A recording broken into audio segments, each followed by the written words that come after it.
স্বৈরাচারের দোসরদের ছাড় নয়, কঠোর অবস্থানে সরকার। 23টি সাম্প্রদায়িক হত্যাকাণ্ডের অভিযোগের 22টিতে ধর্মীয় সংশ্লিষ্টতা মেলেনি। মহাখালীতে সড়ক ও রেললাইন অবরোধ তিতুমিরের শিক্ষার্থীদের। জনদুর্ভোগ করলে দেশের মানুষই ব্যবস্থা নেবে, স্বরাষ্ট্র উপদেষ্টার হুঁশিয়ারি। সমালোচনা না নিতে পারলে পথ ছেড়ে দিতে উপদেষ্টার প্রতি রিজভির আহ্বান। 31 দফার মাধ্যমে দেশকে আবার উন্নয়নের ধারায় নেয়ার প্রত্যয় নেতাদের। বিমানকে অথর্ব প্রতিষ্ঠানে পরিণত করেছিল বিগত সরকার। পরিকল্পনা উপদেষ্টার মন্তব্য, মাত্রাতিরিক্ত হস্তক্ষেপে দুর্বল করা হয় বাংলাদেশ ব্যাংকে। ফাহমিদা খাতুনের অভিযোগ। দেখছিলেন ক্রাউন 7 সংবাদ শিরোনাম।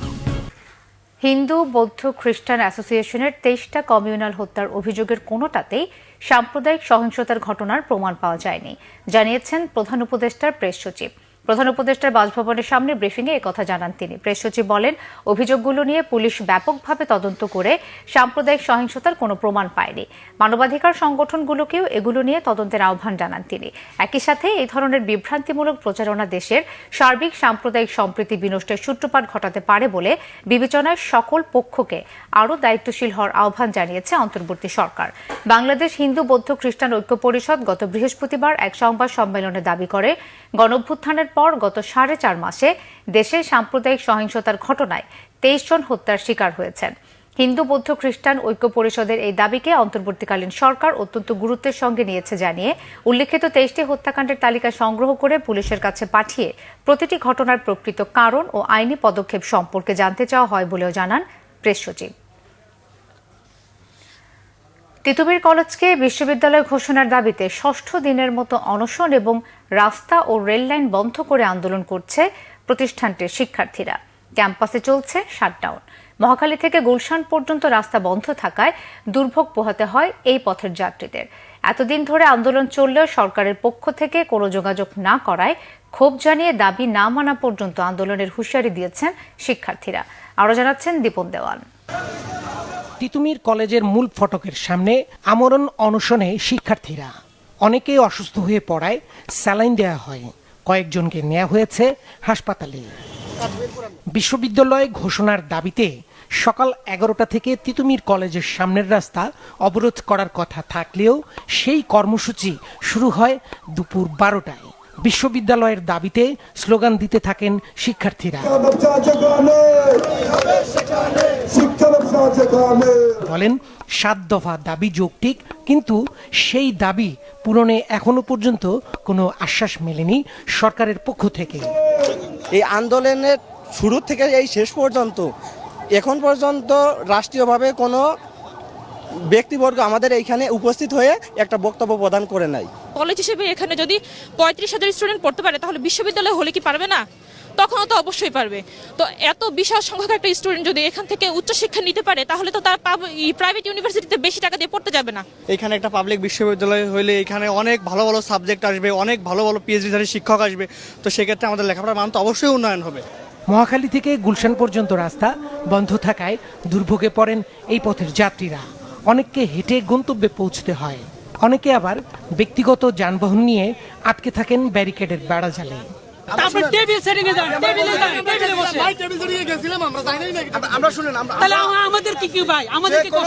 3 ঘন্টা ঘুরে দিক দিয়ে যাইতে পারলাম না, দিক দিয়ে জাম, সারাটা দিন কাম করা লাগে। ঠিক আছে, দেখার মতো আমরা রাস্তা আটকে বয়ে থাকতে পারিনি। টিভি কেটে যাচ্ছে, রাস্তা বন্ধ দেখি। আমি তবে এখন নাখালপাড়া হাটে যাওয়া লাগবে আমার। বিকেল 4টার দিকে আন্দোলনরত শিক্ষার্থীরা মহাখালী রেলপথ অবরোধ করে। এ সময় বিভিন্ন জেলার সাথে ঢাকার যোগাযোগ বন্ধ হয়ে যায়। ওনারা আমাদের দাবিটা মেনে নিক, আমরা রেলপথ ছেড়ে দিব। আমাদের ভাইয়েরা মারা যাচ্ছে, এটা আনন্দ করার মতো প্রশ্ন না যে আর কি করতে চাই। এখন আমরা চাই যে রাষ্ট্রপক্ষ থেকে আমাদের সঙ্গে কথা আসুক। তিতুমিরকে বিশেষভাবে দেখার কিছু নাই। ওনার মতে যদি বিশেষভাবে দেখতে হয়, তাহলে বাংলাদেশের প্রাচীনতম শিক্ষা প্রতিষ্ঠান রাজশাহীকে দেখা উচিত, কারণ রাজশাহীর বিল্ডিং গুলো অতি প্রাচীন এবং কার্জন হলের মতো লাল লাল দেখতে। যেখানে একটা কলেজ শাখা আছে, ওইটাকে তারা ভার্সিটি করতে পারবে না। আমাদের তিতুমিরে কোন রকম কলেজ শাখা নাই, ডিগ্রি শাখা নাই, এটারে ভার্সিটি করতে তার সমস্যাটা কি? দীপন দেওয়ান, বাংলা ভিশন, ঢাকা। দর্শক, এই মুহূর্তে মহাখালী আছেন আমাদের বিশেষ প্রতিনিধি জিয়া খান। সরাসরি যাচ্ছি তার কাছে। জিয়া, তিতুমির কলেজের শিক্ষার্থীরা কি বলছে আর রেললাইন অবরোধের সবশেষ কি খবর আছে আপনার কাছে? মিথিলা, আপনি যেমনটি বলছিলেন, আমি কিন্তু এখন দাঁড়িয়ে আছি মহাখালী রেল ক্রসিং এর উপরে এবং ঠিক আমার পিছনে যেখানে তিতুমির কলেজের শিক্ষার্থীরা তারা আজকে 3টার পর থেকে এসে অবস্থান নিয়েছেন, অর্থাৎ রেলপথ যে অবরোধ সেটা তারা আজকে করেছেন। এবং আপনার মাধ্যমে দর্শকদের আমি জানাতে চাই যে আজকে 3:40 দিকে তিতুমির কলেজের শিক্ষার্থীরা তাদের যে দাবি, সেই দাবি বাস্তবায়নের প্রেক্ষিতে তারা এই মহাখালীর রেল ক্রসিং এর উপর চলে আসে, এসে অবরোধ করে এবং একটা লাল পতাকা নিয়ে তারা সামনের দিকে অগ্রসর হয়, যেখানে ঢাকা রেলওয়ে স্টেশন থেকে নোয়াখালীর উদ্দেশ্যে উপকূল এক্সপ্রেসে যে ট্রেনটি আসছিল সেটি কিন্তু চালক সেই লাল পতাকা দেখে আস্তে আস্তে বন্ধ করে দেন এবং তারপর থেকে কিন্তু এখন পর্যন্ত রেল যোগাযোগ সেটা বন্ধ রয়েছে। অর্থাৎ ঢাকা রেলওয়ে স্টেশন থেকে কোনো ট্রেন এখন পর্যন্ত ছেড়ে যায়নি তাদের, অর্থাৎ তিতুমির কলেজের শিক্ষার্থীদের সেই অবস্থান ধর্মঘটের কারণে। এখন পর্যন্ত তারা অবরোধ অব্যাহত রেখেছেন, তারা রেলের উপর অবস্থান করছেন। তবে আমরা তাদের সঙ্গে কথা বলেছি, তারা কিন্তু জানিয়েছেন যে যতক্ষণ পর্যন্ত তাদের দাবির বাস্তবায়ন না হবে তারা তাদের যে অবস্থান অর্থাৎ যে অবরোধ কর্মসূচি সেটা তারা অব্যাহত রাখবেন। এবং আপনি নিশ্চয়ই মিথিলা, আপনার দর্শকরাও দেখতে পারবে যে আমার চারপাশে কিন্তু যে স্টুডেন্টরা রয়েছে তারা যে বিভিন্ন তাদের যে দাবি, সেই দাবির প্রেক্ষিতে তারা স্লোগান দিচ্ছেন। অর্থাৎ তারা স্বতন্ত্র যে বিশ্ববিদ্যালয়, সেই বিশ্ববিদ্যালয় তারা চান এবং তাদের এই আন্দোলন ঘিরে নিরাপত্তার জন্য কিন্তু পুলিশ, ডিবি, বিজিবি এবং এপিবিএন এর সদস্যরা চারদিকে রয়েছেন এবং আমরা জল কামান সেটার উপস্থিত দেখেছি। কিছুক্ষণ আগে স্টুডেন্টরা আমাদেরকে জানিয়েছেন যে তাদের সেই অবরোধ কর্মসূচি তারা অব্যাহত রাখবেন। এখন পর্যন্ত তারা অবস্থান নিয়েছেন, তারা এখানে থাকবেন। তবে তারা কিছুক্ষণ পর হয়তো তাদের যে আন্দোলন, যে কর্মসূচি সেটা নিয়ে আমাদের সঙ্গে কথা বলবেন। মিথিলা। জিয়া, আপনাকে ধন্যবাদ।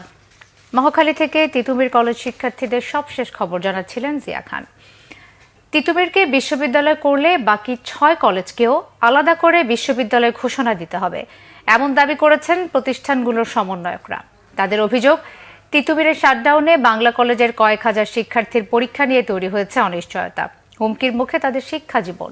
রিপোর্ট সৈয়দ আব্দুল মুহিতের। দীর্ঘ আন্দোলনের পর ঢাকা বিশ্ববিদ্যালয় থেকে বের হওয়ার পথে ঢাকার ঐতিহ্যবাহী 7 কলেজ। অন্তর্বর্তী সরকারের ইতিবাচক সিদ্ধান্তে একটি আলাদা বিশ্ববিদ্যালয় করতে যাচ্ছে বিশ্ববিদ্যালয় মঞ্জুরি কমিশন।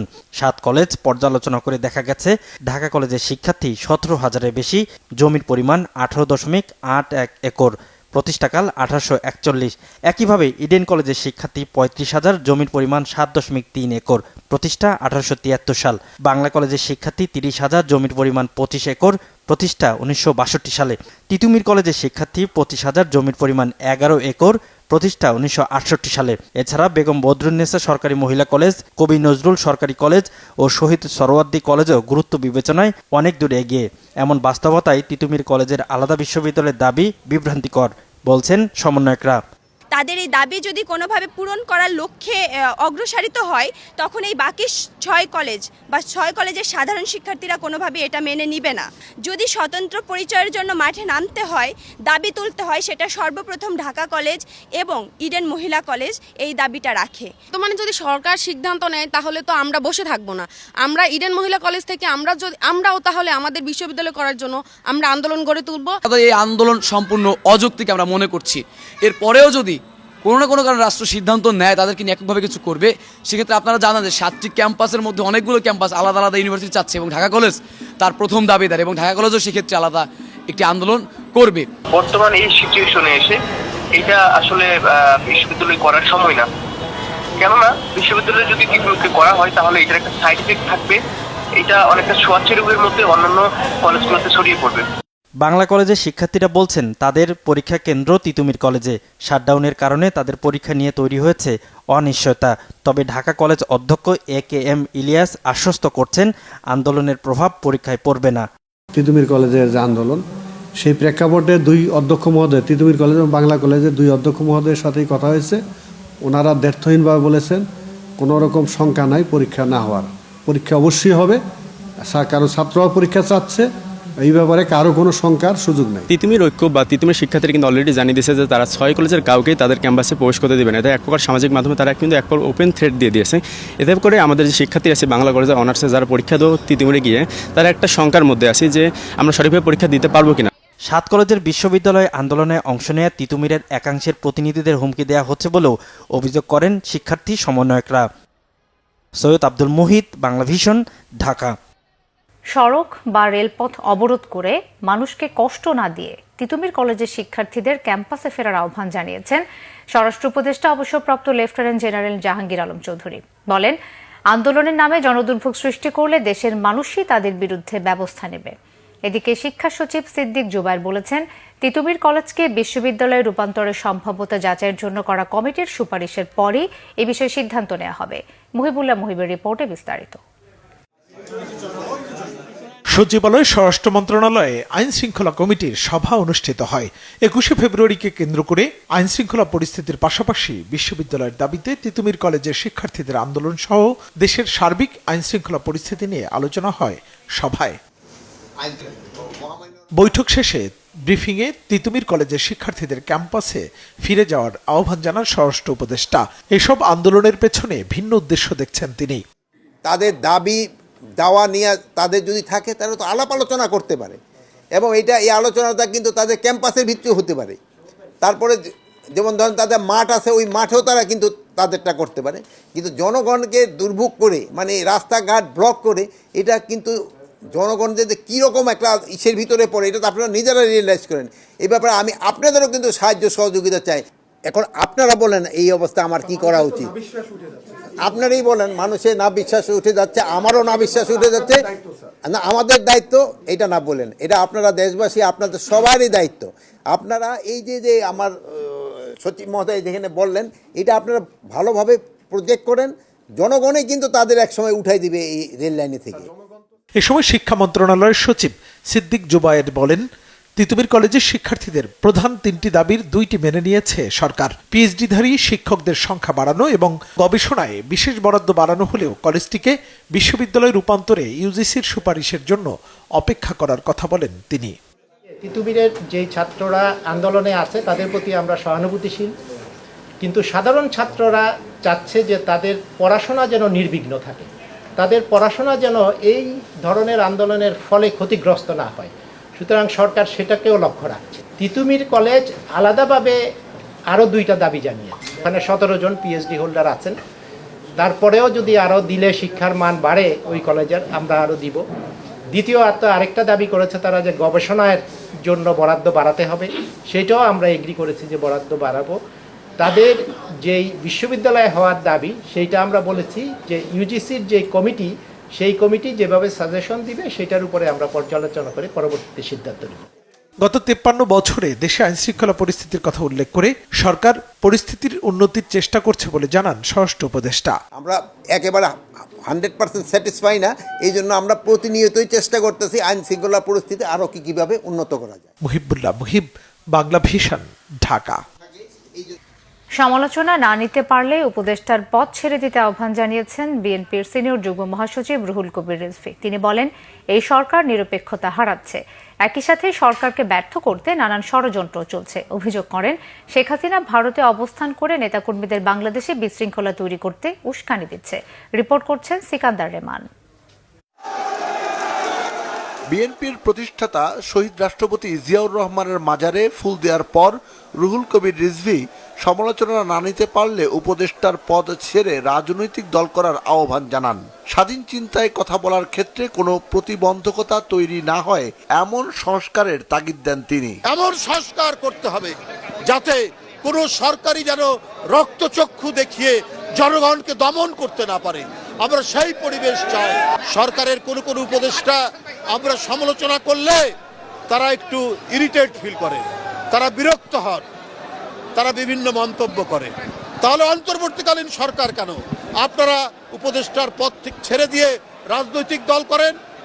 বিএনপির ভারপ্রাপ্ত চেয়ারম্যান তারেক রহমানের ঘোষিত 31 দফা বাস্তবায়নের মাধ্যমে বাংলাদেশকে আবারও উন্নয়নের ধারায় নিয়ে যাওয়া হবে বলে মন্তব্য করেছেন বিএনপির আন্তর্জাতিক বিষয়ক কমিটির সদস্য ইঞ্জিনিয়ার ইশরাক হোসেন। সোমবার বিকেলে রাষ্ট্র কাঠামো মেরামতের 31 দফা ও জনসম্পৃক্তি শীর্ষক লালবাগ থানা বিএনপির প্রশিক্ষণ কর্মশালায় এ মন্তব্য করেন তিনি। ইনশাআল্লাহ আমার বিশ্বাস আমাদের নেতা দেশনায়ক জনাব তারেক রহমানের নেতৃত্বে আগামী নির্বাচনে আমরা বিপুল ভোটে জয়লাভ করে বাংলাদেশ জাতীয়তাবাদী দল ইনশাআল্লাহ সরকার রাষ্ট্র ক্ষমতা গ্রহণ করবে এবং 31 দফা বাস্তবায়ন করার মাধ্যমে আমরা বাংলাদেশকে আবারও তার একটি যে উন্নয়নের ধারায় নিয়ে যাব। এদিকে 31 দফা ও জনসম্পৃক্তি শীর্ষক তেজগাঁও থানা বিএনপির প্রশিক্ষণ কর্মশালায় ফ্যাসিস্ট সরকার আর যাতে কোনোভাবেই ক্ষমতায় আসতে না পারে সে বিষয়ে সবাইকে সতর্ক থাকার কথা বলেন বিএনপি নেতারা। আপনাদেরকে আরো অনেক বেশি সতর্ক হতে হবে। ওই নব্য বিএনপি ওই আওয়ামী লীগের সাথে কিন্তু কোনো রকম সম্পর্ক রাখা যাবে না। যদি রাখেন, আপনার যে গত 17 বছরের যে অর্জন, যে কষ্ট করেছেন, যে স্যাক্রিফাইস করেছেন, যে ত্যাগ করেছেন, সব কিছু কিন্তু এক নিমিষেই ধূলিসাৎ হয়ে যাবে। জনগণের ঘরে ঘরে 31 দফার বার্তা পৌঁছে দেওয়ার কথাও বলেন বিএনপি নেতারা। আইনের আওতায় এনে আপনার সিকান্দার রেমান, বাংলা ভিশন, ঢাকা। পরিকল্পনা উপদেষ্টা ডক্টর ওয়াহিদুদ্দিন মাহমুদ বলেছেন, অর্থনীতি আগে যেভাবে এগুচ্ছিল তাতে বেশি দূর যাওয়া সম্ভব হতো না। গ্যাস উত্তোলনের দিকে না গিয়ে এলএনজি আমদানিতে হাসিনা সরকারের ফোকাস ছিল। বাংলাদেশ বিমানকে অথর্ব প্রতিষ্ঠানে পরিণত করা হয়েছিল বলেও মন্তব্য করেন পরিকল্পনা উপদেষ্টা। এদিকে সিপিডির নির্বাহী পরিচালক বলেছেন, মাত্রাতিরিক্ত রাজনৈতিক হস্তক্ষেপের সাথে দিনে দিনে বাংলাদেশ ব্যাংককে দুর্বল করেছিল আওয়ামী লীগ সরকার। গোলাম ময়নুল হাসানের রিপোর্ট। অর্থনীতির সব শাখায় দুর্নীতি, অনিয়ম, অর্থ পাচারে দেশের ভঙ্গুর অর্থনীতিকে টেনে তুলতে গত 10 সেপ্টেম্বর অর্থনৈতিক কৌশল পুনর্নির্ধারণ সংক্রান্ত টাস্কফোর্স গঠন করে দেয় অন্তর্বর্তীকালীন সরকার। গত 30 জানুয়ারি প্রধান উপদেষ্টার কাছে প্রতিবেদন উপস্থাপন করে টাস্কফোর্স। সোমবার রাজধানীর এনএসসি সম্মেলন কেন্দ্রে টাস্কফোর্সের সুপারিশ সম্পর্কে জানাতে আয়োজন করা হয় সংবাদ সম্মেলনের। এই সময় পরিকল্পনা উপদেষ্টা বলেন, বিগত সরকারের আমলে দেশের অর্থনীতি সঠিক পথে ছিল না। জ্বালানি খাতে সীমাহীন দুর্নীতি ও অনিয়ম নিয়েও কথা বলেন পরিকল্পনা উপদেষ্টা। অর্থনীতি নানা কারণে যেভাবে সেভাবে আর বেশি দূর যাওয়া যাবে না। It will be unsustainable for many reasons. বিদেশে বাংলাদেশি আছে যারা শেভরনে কাজ করে, যারা এক্সলনে কাজ করে, এক্সল মোবিলে কাজ করে, এসব কোম্পানিতে কাজ করে, এসব কোম্পানিতে কাজ করে বা কর্মরত বা জাস্ট এখন অপশন নিয়েছেন। এরা অনেকে বহুদিন ধরে আমার নিজের বন্ধু বান্ধব যে ওনারা আগ্রহ প্রকাশ করছিলেন যে আমরা দেশে এসে এই গ্যাসের তুলনায় সহায়তা করতে পারি। এবং আমি নিজের যারা আমার পরিচিত তাদের কাছে শুনেছি যে তারা যতবার সরকারের কাছে গেছেন তাদেরকে বলা হচ্ছে অনেক ব্যুরোক্রেটিক। পরিকল্পনা উপদেষ্টা কথা বলেন বাংলাদেশ বিমানের অবস্থাপনা নিয়েও। বাংলাদেশ বিমান যেটা একটা অথর্ব একটা প্রতিষ্ঠান, এটা সব সময় তো লসে চলে, তা তো করার কথা না। বাংলাদেশ তো অন্য এয়ারলাইন্স এসে এখান থেকে এত প্রফিটেবল হয়। এখানে আরেকটা আরো সুন্দর প্রপোজাল এসেছে যে বাংলাদেশ বিমানের যত অ্যাসেট আছে, জনবল, ফ্লাইট, প্লেন, এগুলোকে একদম অর্ধেক করে দিয়ে একটাকে একদম বিদেশিদের ম্যানেজমেন্টে দেওয়া। টাস্কফোর্সের সদস্য সিপিডির নির্বাহী পরিচালক ডক্টর ফাহমিদা খাতুন বলেন, আগের সরকার ব্যাংক খাতকে প্রায় ধ্বংস করে দিয়ে গেছে। বাংলাদেশ ব্যাংকের স্বায়ত্ত শাসনটা ক্রমান্বয়ে দুর্বল থেকে দুর্বলতর করা হয়েছে। যদিও বাংলাদেশ ব্যাংক অ্যামেন্ডমেন্ট বিল 2003 এখানে যথেষ্ট পরিমাণে স্বায়ত্ত শাসন দেওয়া হচ্ছে, কিন্তু রাজনৈতিক প্রভাবের কারণে এমনকি যে যারা ওই আসনে বসেছিলেন তাদের নিজস্ব দুর্বলতার কারণেও কিন্তু বাংলাদেশ ব্যাংকের নিয়ন্ত্রণকারী সংস্থা হিসাবে এটার দুর্বলতা ক্রমান্বয়ে প্রমাণিত হয়েছে। এবং এটা করতে যে দুর্বলতার কারণে ব্যাংকের লাইসেন্স দেওয়াই হোক কিংবা ব্যাংকগুলোর যে বিভিন্ন ঋণ দেওয়ার ক্ষেত্রে নিয়মকানুনকে পাশটাকে এগ্রি করা হয়েছে। সরকারি প্রতিষ্ঠানগুলো তদারকিতে রেগুলেশন কমিশন গঠনের কথা বলা হয় সংবাদ সম্মেলনে। গোলাম মনিরুল হাসান, বাংলা ভিশন, ঢাকা। আওয়ামী লীগ সরকারের ঘনিষ্ঠ ব্যবসায়ী বিনিয়োগকারীদের অনেকেই পলাতক থাকায় তাদের মিল ফ্যাক্টরি রুগ্ন হয়ে পড়ছে। সেই সাথে গ্যাস, বিদ্যুৎ সমস্যা ও ব্যাংকের অসহযোগিতায় দুর্বল কারখানাগুলো পড়েছে বাড়তি সংকটে। বিশ্লেষকরা বলছেন, পোশাক খাতের কর্পোরেট পরিবেশ না থাকায় মালিকের অনুপস্থিতিতে কারখানা সমস্যায় পড়ছে।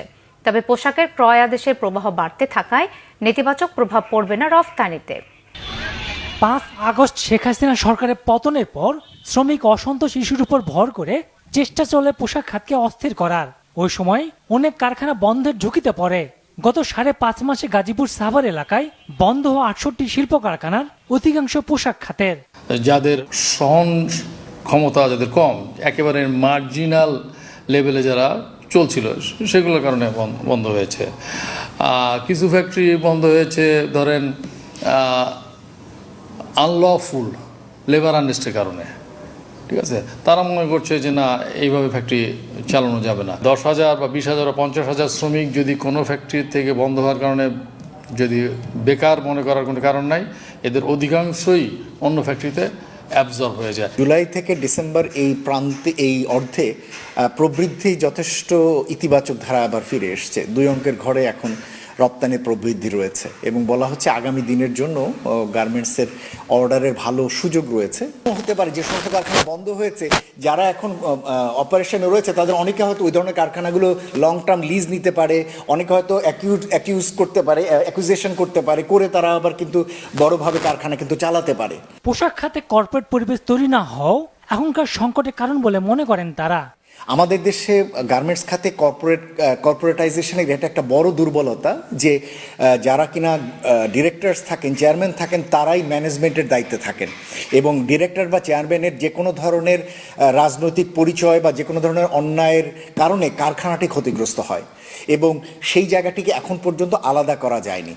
এবং উচিত হলো কারখানাগুলোকে কর্পোরেটাইজেশনের অংশ হিসেবে ম্যানেজমেন্ট সবসময় যাতে স্বাধীন থাকে এবং ম্যানেজমেন্ট ব্যাংকগুলোর সাথে ডিল করা, ম্যানেজমেন্ট বায়ারদের সাথে ডিল করা, এই কাজগুলো তার মাধ্যমে হবে, যে জায়গায় বোর্ড আসলে সরাসরি ইনভলভ থাকবে না। এমন অনেক ফ্যাক্টরি আছে যারা রাজনীতির সাথে সংশ্লিষ্ট ছিলেন, তাদের ফ্যাক্টরিগুলো সুন্দরভাবে চলছে, কারণ তারা রাজনৈতিক প্রভাব বিস্তার করে কোনো সুযোগ সুবিধা নেন নাই।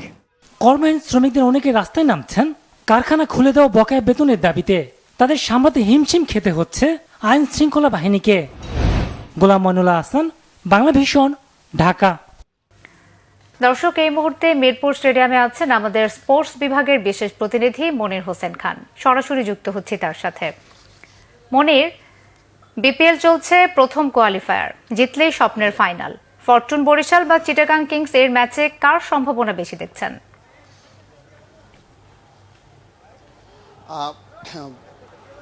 খেলার প্রথম ইনিংস চলছে, প্রথম কোয়ালিফায়ারের প্রথম ইনিংসটা চলছে। এখনই আসলে কারা জিতবে বা কারা সম্ভাবনা বেশি সেটা বলা মুশকিল। তবে এখন পর্যন্ত যেটুকু খেলা হয়েছে, আমরা যেটুকু দেখেছি, আগের ম্যাচটা যেটা দেখেছি একটা লো স্কোরিং ম্যাচ হয়েছে, রংপুর রাইডার্স বাদ পড়ে গিয়েছে, খুলনা টাইগার্স কিন্তু সেকেন্ড কোয়ালিফায়ারে বিট করেছে। সেই হিসাবে কিন্তু এই ম্যাচটায় আমরা মোটামুটি একটা রান দেখতে পাচ্ছি, যদিও চিটাগাং কিংসের শুরুতে 34 রানে 4টা উইকেট পড়ে যাওয়ার পরে কিছুটা ব্যাকফুটে তারা ছিল। আর এরপরে পারভেজ হোসেন ইমন আর শামীম পাটোয়ারির একটা ভালো জুটিতে, 77 রানের একটা জুটিতে কিন্তু তারা কামব্যাক করেছে। এই উইকেটে তারা এখন যেটুকু আছে 160 প্লাস রান হয়তো তারা করতে পারবে, যদিও সন্ধ্যার পরে খেলা, সেখানে ডিউ একটা ফ্যাক্টর করবে। শিশির পড়ছে মাঠে, যে কারণে বল গ্রিপ করতে কিন্তু বোলারদের কিছুটা সমস্যা হয়। ব্যাটসম্যান বল ব্যাটে সহজে আসে, সেই ক্ষেত্রে রানটা কিন্তু যত বেশি হবে তত বেশি সেফ থাকা যাবে, বা সেকেন্ড ইনিংসে যারা ব্যাট করবে তারা কিছুটা হলেও বেনিফিট পাবে। যতটুকু পাওয়ার কথা, মানে বেনিফিটটা তারা বেশি পায়। সেই হিসাবে কিন্তু ফরচুন বরিশাল হলে কিছুটা হলেও এগিয়ে আছে। বিগত দিনের পারফরমেন্স বিচারেও কিন্তু ফরচুন বরিশাল অনেকটাই বেটার টিম, যদিও শেষ ম্যাচটায়, লিগ পর্বের শেষ ম্যাচটায় বরিশাল কিংসকে, ফরচুন বরিশালকে কিন্তু চিটাগাং কিংস হারিয়েছিল। তো এখন পর্যন্ত যে অবস্থায় আছে ম্যাচটা, এখনও যেহেতু প্রথম ইনিংস শেষ হয়নি, 50-50 অবস্থায় আছে। ধারণা করি যে একটা ভালো একটা ম্যাচ আমরা দেখতে পারবো। মিথিলা। মনির, আপনাকে ধন্যবাদ। ইজতেমার প্রথম পর্বের দ্বিতীয় ধাপ চলছে। তা শুরু হয় বাদশোহর পাকিস্তানের মাওলানা জিয়াউল হকের বয়ানের মধ্য দিয়ে। ইজতেমায় অংশ নিয়েছেন বিশ্বের আরও 72টি দেশের মেহমানরা। আসরের পর বয়ান করেন বাংলাদেশের মাওলানা রবিউল হক। বাদ মাগরিব ভারতের মাওলানা আহমেদ লাটের বয়ানের মধ্য দিয়ে শেষ হবে প্রথম দিনের ইসলামী দাওয়াতের কার্যক্রম। আরো জানাচ্ছেন মোবাশ্বের আহমদ। 58তম বিশ্ব ইজতেমার ময়দান এখন সূরা নেজাম তাবলিগ জামাত অনুসারীদের। দ্বিতীয় ধাপের আয়োজনের শুরুর দিকে মুসল্লি কম থাকলেও সময়ের সাথে তা বাড়তে থাকে। সকালে খিত্তায় অবস্থানরত জিম্মাদারদের মধ্যে চলে দাওয়াতি কার্যক্রম ও আলোচনা। জোহরের নামাজ ও খানাদানার পর শুরু হয় মূল বয়ান। কিয়ামত ও আখিরাতের ওপর পাকিস্তানের মাওলানা জিয়াউল হকের এই বয়ান চলে আসর পর্যন্ত। আমি লাভের জন্য গেছি, ও তালিম শুনতেছি, বয়ান শুনতেছি। যে সারা বিশ্ব থেকে লোক আসে, তারা আমাদের 5 ফুট করে ভিসা লাগে, আর আমরা বাংলাদেশের মানুষ ভিসা লাগে না। কথা বুঝি নাই? এই বড় জামাতে নামাজ পড়লে যে কি সওয়াব। গেলে আর বাকি নাচ ওঠে, যে সমস্ত আমল হয় এই আমলের মধ্যে 2টা থেকে যাতে যাহারি এই নিয়ত করে, আর তো হয়তো নাওয়া হারি। এই ধাপে দেশের 22টি জেলার মুসল্লিরা ছাড়াও বিদেশি মেহমান 3000-এর বেশি। 3, 4, 5 ফেব্রুয়ারি আমাদের যে দ্বিতীয় ধাপ হযরত উলামা ইকরামের তত্ত্বাবধানে শুরা নেজামের অধীনে যে ইজতেমাটা পরিচালিত হচ্ছে, এখানে আমাদের প্রায় 22টি জেলা সহ ঢাকার বাকি একাংশ অংশগ্রহণ করবে। এবং আপনি জেনে থাকবেন যে গতবারের মতো এবারও আমাদের প্রায় 160 একর যে টঙ্গী ময়দান, পুরা ময়দান এখন সাথীর দ্বারা কানায় কানা ভর্তি। নিরাপত্তার সার্বিক বিষয় দেখছে গাজীপুর মেট্রোপলিটন পুলিশ। আমরা 16টি ওয়াচ টাওয়ারের মাধ্যমে আমরা বাইনোকুলার দিয়ে জনগণের গতিবিধি লক্ষ্য রাখছি। আমরা সিসি ক্যামেরায় 335টি সিসি ক্যামেরার আওতাধীন সমস্ত মাঠটিকে নিয়ে এসেছি। নিরাপত্তা আছে, সেটি সাদা পোশাকে আছে। আমরা সেই ব্যবস্থাটি নিয়েছি। কেউ যদি ড্রোন ওড়াতে চায় সেটি যেন কমিশনের অনুমতি ছাড়া অন্য কোনো সংস্থাও যেন ড্রোন না ওড়ায়, সেই অনুরোধটি আপনাদের মাধ্যমে রাখতে চাই। বুধবার আখিরি মোনাজাতের মধ্য দিয়ে শেষ হবে দ্বিতীয় ধাপের সূরা নেজাম তাবলিগের প্রথম পর্বের আয়োজন। দ্বিতীয় পর্বে 14 থেকে 16 ফেব্রুয়ারি চলবে মাওলানা সাদ কান্দালিভ অনুসারীদের ইজতেমা। মোবাশ্বের আহমেদ, বাংলা ভিশন, ঢাকা। তথ্য উপদেষ্টা নাহিদ ইসলাম বলেছেন, তিতুমির কলেজের বিষয়টি হয়তো একটি ইতিবাচক সমাধানের দিকেই যাবে। এক্ষেত্রে কলেজের শিক্ষার্থীদের ধৈর্য ধরতে হবে। রাজধানীর এক অনুষ্ঠানে তিনি বলেন, সরকার শিক্ষার্থীদের প্রতি আন্তরিক, তবে এই মুহূর্তে কিছুই করা সম্ভব নয়। ইতিবাচক সমাধানের দিকে যাবে, সেই প্রক্রিয়া চলমান। আমি বলবো যে তিতুমির কলেজের শিক্ষার্থীদেরকেও ধৈর্য ধারণ করার এবং তাদের শিক্ষা জীবন এবং তাদের শিক্ষা প্রতিষ্ঠানের প্রতিও সরকার আন্তরিক এবং দায়িত্বশীল। কিন্তু এই মুহূর্তে হয়তো অনেক কিছু করা সম্ভব না। তো জনভোগান্তি না করে আমরা যাতে সেই বিষয়টা মাথায় রাখি, আশা করি সবার জন্য ভালো কিছু হবে। প্রধান উপদেষ্টার বক্তব্য অনুযায়ী আগামী ডিসেম্বর বা আগামী বছরের জুন টার্গেট করে জাতীয় নির্বাচনের প্রস্তুতি নিচ্ছে ইসি, জানিয়েছেন নির্বাচন কমিশনার অবসরপ্রাপ্ত ব্রিগেডিয়ার জেনারেল আবুল ফজল সানাউল্লাহ। স্থানীয় নির্বাচনের ব্যাপারে সরকার তারিখ ঠিক করলে ইসি নির্বাচনের আয়োজন করবে বলেও জানান তিনি। রাজশাহী আঞ্চলিক নির্বাচন কর্মকর্তার কার্যালয়ে সকালে ভোটার তালিকা হালনাগাদ কার্যক্রম ও ত্রয়োদশ জাতীয় সংসদ নির্বাচন সংক্রান্ত মতবিনিময় সভায় আবুল ফজল সানাউল্লাহ আরও বলেন, বিগত সময়ে যে 18 থেকে 24 লাখ মৃত মানুষকে ভুয়া ভোটার তালিকায় রাখা হয়েছিল, সেগুলো বাদ দিতে হবে। আইনি বাধ্যবাধকতায় ছবি ছাড়া ভোটার নিবন্ধন করার সুযোগ নেই বলেও জানান এই নির্বাচন কমিশনার।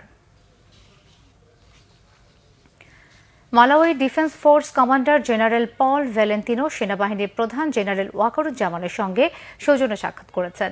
ঢাকা সেনানিবাসের সেনা সদরে সাক্ষাৎকালে কুশল বিনিময়ের পাশাপাশি দুই দেশের মধ্যে বিদ্যমান সুসম্পর্ক ও ভবিষ্যৎ অগ্রযাত্রায় সহযোগিতার বিভিন্ন বিষয়ে তারা আলোচনা করেন।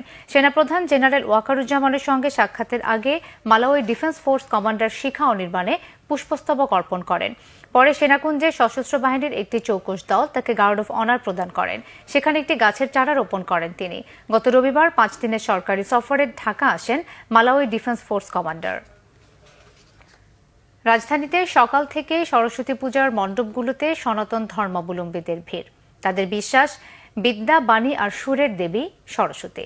মন্ত্রপাঠের মধ্য দিয়ে দেবীর আরাধনা ও পূজার নানা আচার পালন শেষে পুষ্পাঞ্জলি দিয়ে দেবীর তুষ্টি লাভের চেষ্টা করেন ভক্তরা। বিস্তারিত নাবির জাহাঙ্গীরের রিপোর্টে। দেবীর তুষ্টি অর্জনের লক্ষ্যে সকাল থেকেই ভক্ত অনুরাগীরা জড়ো হন ঢাকা বিশ্ববিদ্যালয়ের জগন্নাথ হলের মাঠে। প্রতি বছর বিশ্ববিদ্যালয়ের বিভিন্ন বিভাগের শিক্ষার্থীরা এখানে সরস্বতী দেবীর মণ্ডপ গড়ে তোলেন। জগন্নাথ হল ঢাকা বিশ্ববিদ্যালয়ের মধ্যে এই মাঠে মোট 72টি ডিপার্টমেন্টের পূজা সম্পন্ন হচ্ছে। কাজ মূলত আমরাই করি, যারা হচ্ছে যে বিশেষ করে আমাদের এটা পরম্পরার মতোই, বিশেষ করে যারা সবচেয়ে বেশি যারা সিনিয়র ব্যাচ থাকেন তারাই নেতৃত্বটা দেন, কিন্তু নর্মালি একেবারে মোস্ট জুনিয়র ব্যাচ পর্যন্ত যারা শিক্ষার্থী থাকেন তারাই এখানে সবাই সাহায্য করে থাকেন। সনাতন ধর্মাবলম্বীদের বিশ্বাস, মাঘ মাসের শুক্লপক্ষের 5ম তিথিতে শুভ্র রাজহাঁসে চেপে স্বর্গ থেকে মর্তে আসেন বিদ্যা, বাণী আর সুরের দেবী সরস্বতী। আজকে আমাদের শ্রীপঞ্চমী তিথি। শ্রীপঞ্চমী তিথিতে আমাদের বিদ্যা দেবী শ্রী শ্রী সরস্বতী দেবীর মর্তে আগমন করেন। মর্তে আগমন করে আমাদেরকে বিদ্যা দান করার বা বিদ্যা অর্জন করার জন্য আশীর্বাদ প্রদান করেন। মন্ত্রপাঠের মধ্য দিয়ে দেবীর আরাধনা ও পূজার নানা আচার পালন শেষে পুষ্পাঞ্জলি দিয়ে ভক্তরা দেবীর তুষ্টি লাভের চেষ্টা করেন। সামনে পরীক্ষায় এসএসসি দিব, মানে পরের বছর দিব, তো আপাতত বিদ্যায় ভালো রেজাল্ট করতে পারি আর মানুষের মানে দেশের মুখ উজ্জ্বল করতে পারি, এটার জন্যই আমি আসছি। দেশের উত্তরোত্তর মঙ্গল কামনার জন্য প্রার্থনা করেছি। আমরা যারা কলা অনুষদের মধ্যে পড়ি, যে কোনো পারফর্মিং আর্ট বিষয়ে যে দক্ষতা মানুষ অর্জন করে বা কিছু, আমরা বিশ্বাস করি সেটি আসলে দেবীর আশীর্বাদের জন্যই মানুষ আসলে অর্জন করে। অজ্ঞানতার অন্ধকার আর মূর্খতার অহংকার দূর করে জ্ঞানের আলোয় পৃথিবীকে আলোকিত করবেন সরস্বতী। সুরের মূর্ছনায় দূর হবে সকল মলিনতা, এমনটাই প্রত্যাশা সনাতন ধর্মাবলম্বীদের। নাবিল জাহাঙ্গীর, বাংলা ভিশন, ঢাকা। সংবাদ শেষ করব ক্রাউন 7 শিরোনামগুলো আরো একবার জানিয়ে। স্বৈরাচারের দোসরদের ছাড় নয়, কঠোর অবস্থানে সরকার। 23টি সাম্প্রদায়িক হত্যাকাণ্ডের অভিযোগের 22টিতেই ধর্মীয় সংশ্লিষ্টতা মেলেনি। মহাখালীতে সড়ক ও রেললাইন অবরোধ, তিতুমিরের শিক্ষার্থীদের। জনদুর্ভোগ পড়লে দেশের মানুষের ব্যবস্থা নেবে, স্বরাষ্ট্র উপদেষ্টার হুঁশিয়ারি। সমালোচনা না নিতে পারলে পদ ছেড়ে দিতে উপদেষ্টার প্রতি রিজভির আহ্বান। 31 দফার মাধ্যমে দেশকে আবার উন্নয়নের ধারায় নেওয়ার প্রত্যয় নেতাদের। বিমানকে অথর্ব প্রতিষ্ঠানে পরিণত করেছিল বিগত সরকার, পরিকল্পনা উপদেষ্টার মন্তব্য। মাত্রাতিরিক্ত হস্তক্ষেপে দুর্বল করা হয় বাংলাদেশ ব্যাংকে, ফাহমিদা খাতুনের অভিযোগ। এই ছিল এখনকার মতো। পরের সংবাদটা 10:30। এর আগে 9টায় রয়েছে নিউজ 20, দেখার আমন্ত্রণ রইল। এছাড়াও বাংলা ভিশন সংবাদ ও সংবাদ সংশ্লিষ্ট অনুষ্ঠান দেখতে ভিজিট করুন www.bvnews24.com ও facebook.com/banglavisionnews এবং সাবস্ক্রাইব করুন youtube.com/banglavisionnews। ধন্যবাদ।